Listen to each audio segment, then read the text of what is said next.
Hey everyone, it's me Hamza and you are watching H T Reacts. Welcome back to the channel buddies. कैसे हैं आप सब? ठीक ठाक हैं। हमने कुछ दिन पहले नहीं, कश तो कुछ और होते हैं। कुछ दिन पहले हमने आरिफ मोहम्मद ख़ान साहब जो हैं उन पे एक वीडियो किया था, हमें रिक्वेस्ट आई थी। और बंदा बड़ा ही लॉजिकल था यार, मतलब जिस तरह से उसने with logic and with proper हम कहें कि दलील के साथ उसने सहाफ़ी जो जर्नलिस्ट था उसको स्पीचलेस किया, हमें बड़ा अच्छा लगा। तो हमें कमेंट सेक्शन में लोगों ने कहा कि यार इनका एक इंटरव्यू है आपकी अदालत में, तो वो आप ज़रूर करें। तो हमने ढूंढा, हमें मिला है। तो आइए देखते हैं, स्टार्ट करते हैं। 3 2 1 एंड गो। इससे तो कोई शिकायत किसी को नहीं है कि जिनका प्रोसिक्यूशन हो रहा है उनको भारत में अगर नागरिक बना दिया जाए, लेकिन मुसलमानों को बाहर छोड़ दिया, इससे प्रॉब्लम है। नहीं नहीं, देखिए, हिंदू हो जाएंगे, जैन हो जाएंगे, क्रिश्चियन हो मैं जाएंगे। बताता हूँ आपको। ये अपने आप में दलील, इसका मतलब है कि हमने चीज को पूरी तरह समझा नहीं।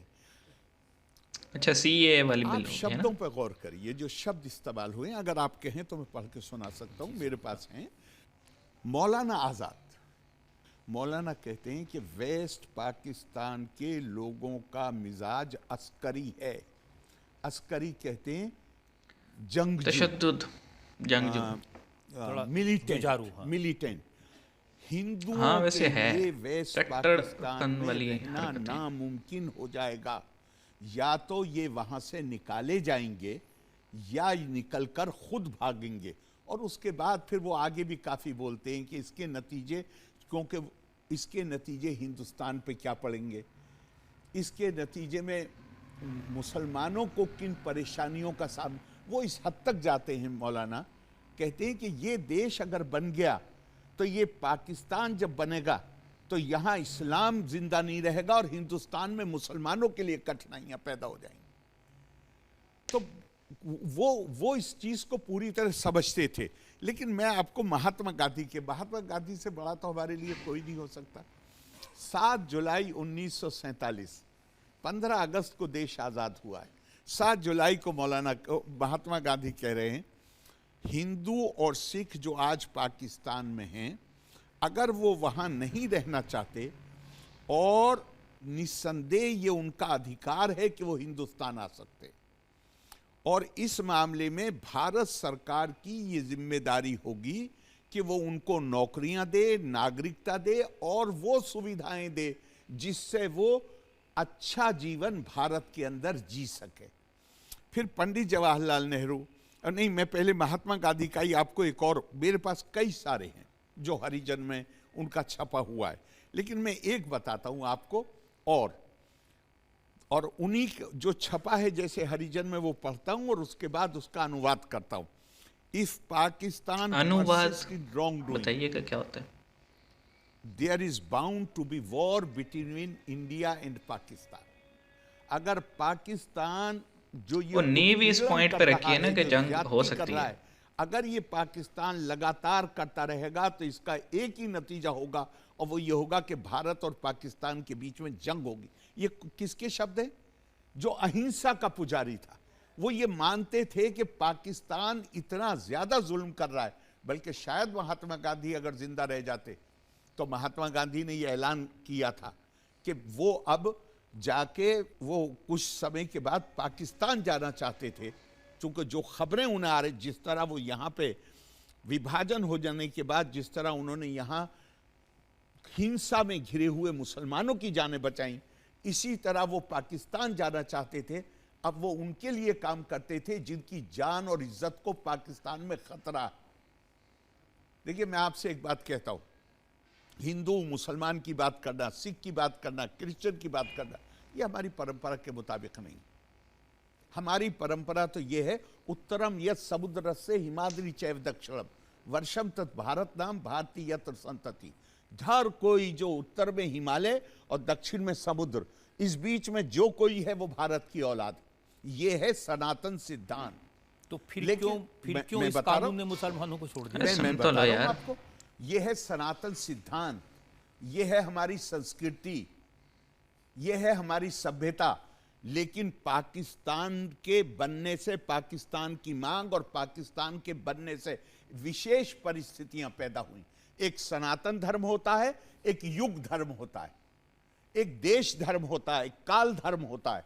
काल धर्म यह है कि एक विशेष परिस्थिति पैदा हुई, पाकिस्तान बना। 1950 में पंडित नेहरू और लियाकत अली खान के बीच में समझौता हुआ, और उस समझौते में क्या कहा गया, हमारी ये जिम्मेदारी है दोनों सरकारों की कि हमारे यहाँ जो लोग कम तादाद में हैं, मुझे माइनॉरिटी शब्द बहुत अच्छा नहीं लगता है, हमारे यहाँ जो कम तादाद में हैं, हम ऐसा वातावरण पैदा करेंगे जिसमें वो छोड़ के अपना घर छोड़ने के लिए मजबूर ना हो, उनकी सुरक्षा की जा सके। और फिर लियाकत अली खान को 1950 ठोक में दिया। जिस समय ये पैक्ट हुआ है, उस वक्त वेस्ट पाकिस्तान में गैर मुस्लिम आबादी 17% थी, बांग्लादेश में 30% आबादी थी, हिंदुस्तान में अगर वो माइनॉरिटी शब्द आप प्रयोग करना चाहें तो मौलाना आजाद तो 3.5 करोड़ कहते हैं, लेकिन 4 करोड़ माना जाता है कि 4 करोड़। आज हिंदुस्तान में हमने अपना दायित्व निभाया या नहीं निभाया, इससे अंदाजा लगा लीजिए। आज हिंदुस्तान में 20+ करोड़, वेस्ट पाकिस्तान में जहां 17% थे, आज मेरी 0.5 मतलब सरकार की तरफ से चूंकि 3.1% कहा गया, मैं माने लेता हूं, नहीं लेकिन नहीं, मैंने 0.5% है। डॉक्यूमेंट्स में देखा है कि 1.3%। नहीं नहीं, अब वो 0.5 और कम हो गया। रिपोर्ट किया था जब सीए की कंट्रोवर्सी नहीं थी। बांग्लादेश में जहां 30% थे, आज वहां पर 7% हैं। तो हमने वो जिम्मेदारी अदा की है या नहीं की है? मैं ये मानता हूं, यहां पे मुसलमान को छोड़ा नहीं गया। मुसलमान यहां पे जिनसे वादा किया गया था, महात्मा गांधी ने वादा किया, पंडित जी ने वादा किया, डॉक्टर राजेंद्र प्रसाद ने वादा किया, हद यह है कि मनमोहन सिंह जी ने वादा किया। वो मैं और आपको सुना दूं जो मनमोहन सिंह जी ने कहा है, इसे कि ये तो अभी हाल की बात है जो मनमोहन सिंह जी ने कहा है। Manmohan Singh ji, the minorities in countries like Bangladesh have to face persecution. If the situation forces them to flee, then it is our moral duty to provide them citizenship in India.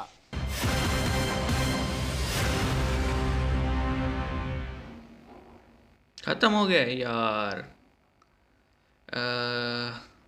Interesting था, मैं और सुनना चाह रहा था, बट ये clip मुझे अंदाज़ा नहीं हुआ कि कब ख़त्म हो गया। मैं तो ये समझा कि ब्रेक है, इसके बाद फिर होगा, बट फैक्ट्स हैं भाई। मैं जितना मर्ज़ी कहता रहूँ कि यहाँ पे माइनॉरिटीज़ सेफ़ हैं भी कुछ इलाकों में। कुछ जैसे अगर मैं अपने हाफ पे बात करूँ तो मुल्तान सिटी में मैं रहता हूँ, और मुल्तान सिटी में कुछ इलाके ऐसे हैं जहाँ पे माइनॉरिटीज़ रहती हैं, जैसे सूरज मियानी है, अंदरून शहर है, वो सेफ़ हैं, कोई मसला नहीं है। लेकिन अब मैं कैसे ज़िम्मेदारी लूँ जो रहती हैं वज़ीरिस्तान में, पेशावर में, बलूचिस्तान में, मैं उनकी ज़िम्मेदारी नहीं ले सकता, क्योंकि मैं उन एरियाज़ में तो मैं जाने से पहले 2 दफ़ा सोचूं कि यार मैं जाऊंगा तो पता नहीं आऊँगा कि नहीं, तो मैं माइनॉरिटीज़ की कैसे ज़िम्मेदारी ले सकता हूँ। और बिल्कुल ठीक उन्होंने कहा कि एक पैक्ट हुआ लियाकत अली ख़ान और नेहरू साहब के दरमियान 1950s में, और आप देख लें उसके बाद क्या हुआ। लियाकत अली ख़ान को भरे मजमे में गोली मार दी गई।